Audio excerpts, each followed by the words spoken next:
जब एक दर्जन देशों पर ईरान हमले कर ही रहा है, आप लोग जो डिफेंस एक्सपर्ट्स हैं, जो एनालिसिस करते हैं, इसे वर्ल्ड वॉर क्यों नहीं कह रहे? किसी वॉर को वर्ल्ड वॉर होने में क्या और लगता है?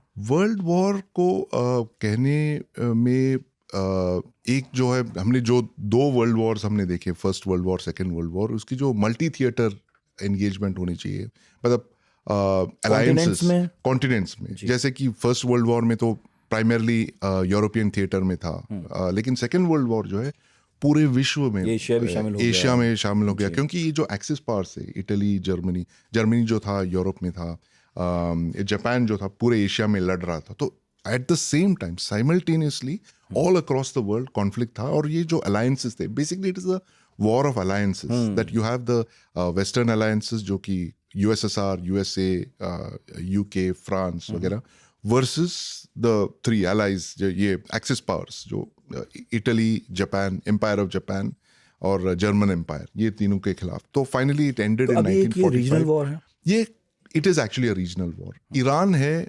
अकेले लड़ रहा है against the US and Israel. Russia और चाइना जो है दूर से देख रहे हैं। उन्होंने सपोर्ट दिया है काफ़ी। इनकी जो पूरी मिसाइल फोर्सेस हैं, it is all because of Chinese assistance. इसके बगैर वो कुछ नहीं कर पाते। Starting from precursor chemicals, materials, transistors, guidance packages वगैरह, वो सब चाइनीज है। लेकिन ओवर्टली चाइना कुछ सप्लाई नहीं करना चाहती। लेकिन मैं मानता हूँ इस युद्ध का सबसे बड़ा बेनिफिशियरी होगा चाइना, क्योंकि आपने जो सारे interceptor missile, Tomahawk cruise missile, bombs, GBU, सब कुछ जो है वो चाइना की लड़ाई के लिए आपने स्टॉक पाइल किया है। और ये आप कह रहे हो कि 4 दिन की लड़ाई अब 4 हफ्ते तक चलेगी, और ये सारे जो आपने स्टॉक पाइल किए आप यहाँ पे डाइवर्ट कर रहे हो। और मार्को रूबियो कह भी रहे थे कुछ घंटे पहले कि ये जो है एक दिन में 10 बना रहे हैं, हम मुश्किल से 1 हफ्ते में 1 बना रहे हैं मिसाइल। तो ये ऑलरेडी उन्होंने इम्बैलेंस उनको पता है, और ये जनरल जो है काफ़ी वरीड होंगे।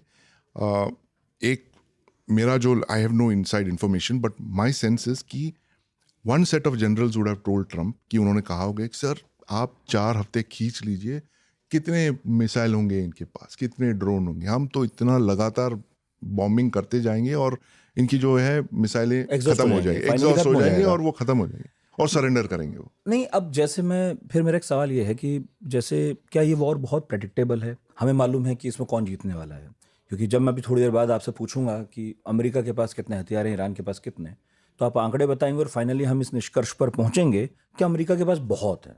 तो क्या ये एक प्रेडिक्टेबल है नतीजा इस वॉर का, या हम कह सकते हैं कोई गुंजाइश और भी किसी नतीजे की है? ये किसी को कुछ इस वॉर के बारे में कोई कुछ प्रेडिक्ट नहीं कर सकता है, क्योंकि जब जंग जो है, if it when it crosses the 48 hour mark, 72 hour mark, then वो जो है it starts getting into unknown territory.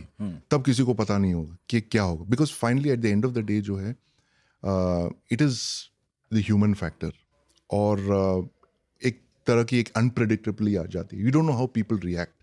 जैसे कि इस जंग के शुरुआत में भी पीपल वर सरप्राइज्ड कि कैसे हो गया, बिकॉज ओमानी फॉरेन मिनिस्टर कह रहे थे कि ईरान ऑलमोस्ट नेगोशिएटिंग टेबल पे that agreed, they said boss हम बंद कर देंगे हमारी जो न्यूक्लियर वेपन्स प्रोग्राम है। और उसके बाद हम जो देख रहे हैं लगातार जो गोल पोस्ट हैं लगातार शिफ्ट होते जा रहे हैं। लास्ट ईयर ट्रंप ने कहा कि I want to destroy their nuclear capability, there is they are creating nuclear weapons, ये सब बना रहे हैं, हमने बॉम्ब कर दिया, ओब्लिटरेट कर दिया। कुछ महीने पहले उन्होंने कहा फिर कि रजीम चेंज करेंगे, और इसके शुरुआत पे उन्होंने कहा कि हम रजीम चेंज चाहते हैं। अब जो है कुछ घंटे पहले ट्रम्प कह रहा है कि नहीं रजीम चेंज नहीं है, इट इज एक्चुअली उनकी जो बैलिस्टिक मिसाइल कैपेबिलिटी उसको हमने उसको करना है, that is the main objective. Goal post बदलते जा रहे, तो हमें समझ में नहीं आ रहा है कि क्या हो रहा है।